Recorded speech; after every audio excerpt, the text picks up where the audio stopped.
عايزك تتخيل معايا مدينة كانت الأعظم في العالم، مدينة فيها آلاف العلماء وملايين الكتب، والناس كانت بتجيلها من كل أنحاء العالم بس عشان تتعلم. المدينة دي كان اسمها بغداد. لكن في سنة 1258 كل ده اختفى بسبب جيش واحد بس دخل المدينة، اللي في خلال أيام بسيطة بس من دخوله قتل مئات الآلاف من الناس، وحرق أعظم مكتبات العالم في وقتها وأتلف الكتب اللي فيها، لدرجة إن بعض المؤرخين قالوا إن نهر دجلة نفسه اتحول لونه للأسود من حبر الكتب اللي اترمت في قلبه. والجيش ده يبقى جيش المغول، جيش مرعب الناس كانت بتخاف من اسمه. بس ازاي ده حصل، وازاي مدينة كانت عاصمة الخلافة الإسلامية تسقط بالسهولة دي؟ أنا إيهاب، ودي حلقة جديدة من كلام في السريع، ويلا نرجع شوية في الزمن علشان نفهم ايه اللي حصل.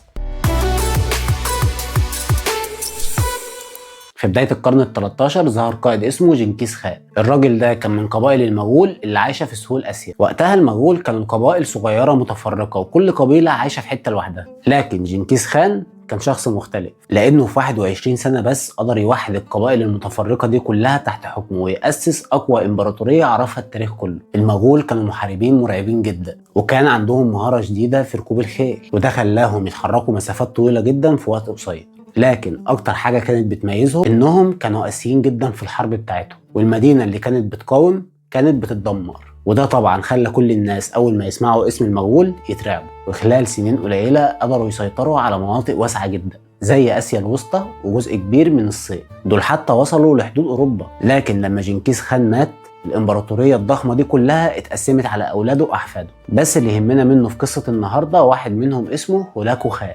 وهولاكو كان صاحب شخصية قوية جدا وعنده طموح عالي. وفي يوم من الأيام الإمبراطور المغولي وقتها اللي كان اسمه مينكو خان قرر إنه يدي هولاكو مهمة خطيرة، وهي إنه يروح على الشرق الأوسط ويسيطر على المنطقة كلها. وهدفهم الأهم والأساسي كان عاصمة الخلافة الإسلامية بغداد. على الرغم من ان بغداد كانت عاصمة الخلافة العباسية، لكن الدولة في الوقت ده ما كانتش بالقوة اللي كانت عليها زمان، وكانت بتمر بفترة ضعف. والخليفة وقتها كان المستعصم بالله. المؤرخين بيقولوا ان المستعصم بالله ما كانش خليفة قوي وما كانش مستعد لحرب كبيرة زي دي. لكن في نفس الوقت بغداد كانت مدينة ضخمة جدا، مدينة مليانة ناس ومليانة تجارة ومليانة علم وعلماء. وكان فيها مكان مشهور في العالم كله اسمه بيت الحكمة، وده كان واحد من أعظم مراكز العلم في العالم وقتها. وده لأنه كان فيه مئات الآلاف من الكتب في الطب والرياضة والفلك والهندسة. لكن كل ده كان على وشك إن هو يختفي في لحظة.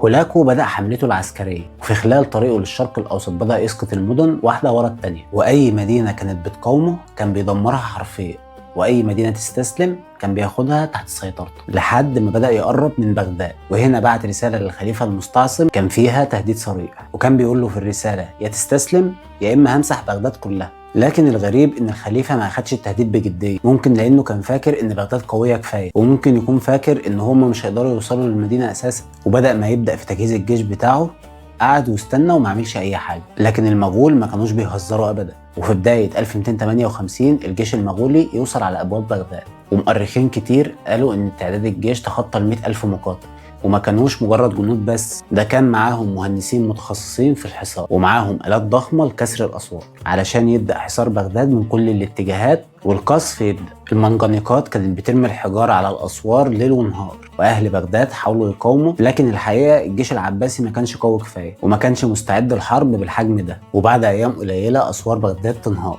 والطريق بقى مفتوح قدام المغول. وفي يوم من أيام فبراير 1258 يدخل المغول للمدينة، ودي كانت بداية الكارثة، لأن المغول ما كانوش بيفرقوا بين حد، لا جنود ولا مدنيين ولا حتى العلماء بتوعهم. والمدينة كلها اتحولت لساحة دمار كبيرة. هدموا البيوت وحرقوا المساجد وقتلوا كل اللي كانوا بيشوفوه. في بعض الروايات اتقال ان عدد القتلى وصل لمئات الالاف. والأسوأ ان هم لما دخلوا اماكن زي بيت الحكمة دمروا كل حاجة فيه، ومئات الالاف من الكتب النادرة اللي اتجمعت على مدار قرون اترمت في قلب نهر دجلة، لدرجة ان نهر دجلة اتحول لونه للاسود من الحبر بتاع الكتب. وتخيل بس معايا كمية العلوم اللي ضاعت بسبب الحركة دي. احنا هنا بنتكلم عن سنة 1258 لما كانت اوروبا نفسها عايشة في العصور المظلمة. بعد ما المدينة سقطت الخليفة المستعصم بالله استسلم، وتم أسره هو وبعض رجال الدولة. لكن سياسة المغول إن هم ما بيسيبوش حد قومهم حي، علشان في النهاية الخليفة يتقتل. وبموته انتهت الخلافة العباسية في بغداد، الخلافة اللي استمرت أكتر من 500 سنة، ومدينة كانت مركز العالم كله وقتها اتدمرت في أيام معدودة.